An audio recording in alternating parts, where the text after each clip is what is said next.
Let's go!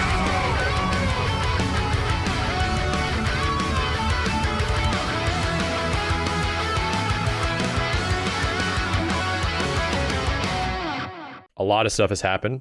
Dragon Ball got a big update, which I want to check out. I haven't even watched it yet. All right, I found it. Here we go. Let's have a look. Okay, I'm gonna find it now. It's been found.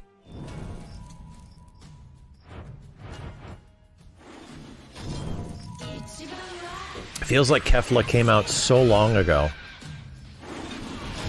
But I guess UI Goku was just earlier this year.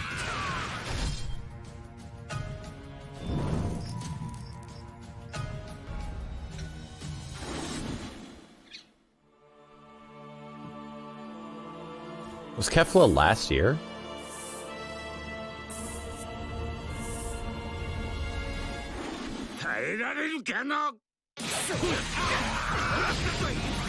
Oh, he looks cool. Holy shit.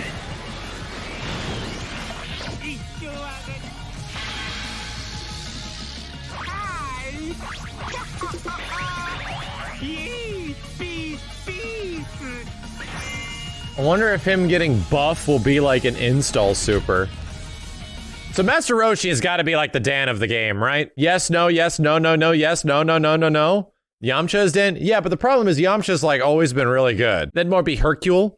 Yeah, that absolutely is Mr. Satan. Mr. Satan for sure is more the Dan of the game. This is more like a goofy version of Gen. I do like the design they end up going for. Well, I mean, I'm not like super, I mean, it's cool that Roshi's gonna be there. Everyone has been saying Master Roshi should be a character next to Farmer with a shotgun. But you know, wonder who else could really show up that would make people super happy. There's gotta be at least 30 more Gokus they can put in there, right? The team and I, of course, are aware of the feedback and comments we're receiving regarding rollbacks. What? Although this is a feature that we would like you to implement, it's technically difficult to have this supported. This is why for a particular online tournament event, we will not let you play people outside of your region. How did I know? Because you have delay-based netcode, because it won't, you just can't. So what I'm actually kind of surprised at is that they are, even into this season, right, which they're not even like, what, halfway done with, that they are still tackling a lot of these issues and seemingly more, which is cool. But what it leads me to think, especially the addressing of netcode, them even mentioning the fact that we can't do rollback netcode. Of course they're not going to be able to do rollback netcode. The problem is nobody at Bandai Namco knows how to do that shit. That ends up being a larger issue in total with rollback across the seas, right? Actually in Asia, in Japan, and things like that.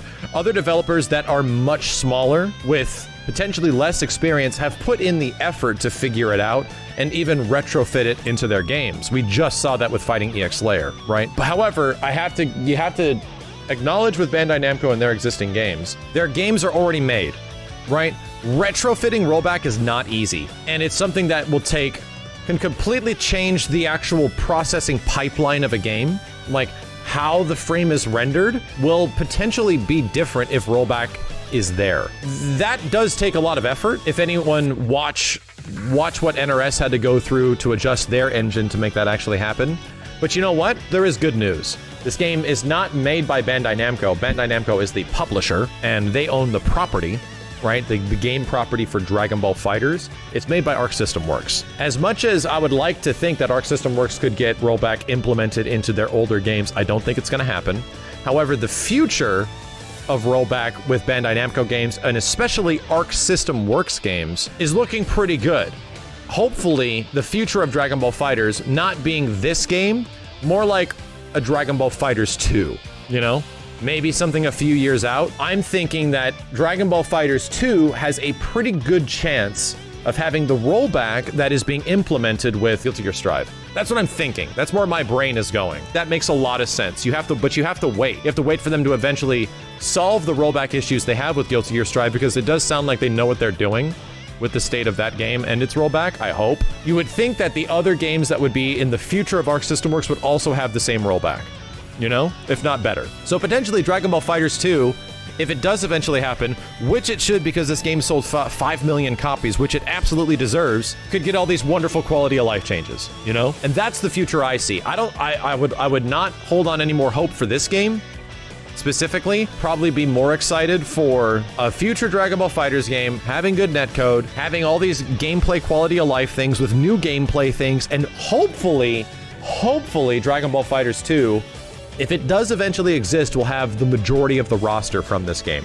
right? With even better visuals. That's the thing that a lot of people will be hoping for. Even more characters, better visuals, everything like that, right? I would sort of think of Dragon Ball FighterZ 2 if they treated this, if they were smart about this, make Dragon Ball FighterZ 2 the Smash 4 to Smash Ultimate of what they did to Smash Brothers. Just more characters, keep everyone existing, and then just modify the characters that already exist and give them more things they can do. That's like best case scenario. Oh, and it also has rollback netcode, right? That would be best case scenario, because if there's one thing that we have learned from the last 5-year history of fighting games that have lacked characters to fighting games that have had an overabundance of characters, people want characters. It's like the most important thing. No matter how shitty the online is or how lacking single player might be, characters will sell your game. And the more versus screens you have filling up of all these fighters fighting all these fighters, no matter what game it is, will always be more important, especially if it's popular, especially if it's an existing franchise like Dragon Ball. Mortal Kombat proves it, Smash proves it, Marvel Infinite proves it, because MVCI was lacking it. And then Dragon Ball FighterZ eventually got a big enough roster, but Dragon Ball FighterZ launched with a pretty weak roster of a lot of similar characters doing similar things. But games like Grand Blue started small, and they have to build up to this. So, anyway, that's the best case scenario for the future of Dragon Ball FighterZ, in my personal opinion.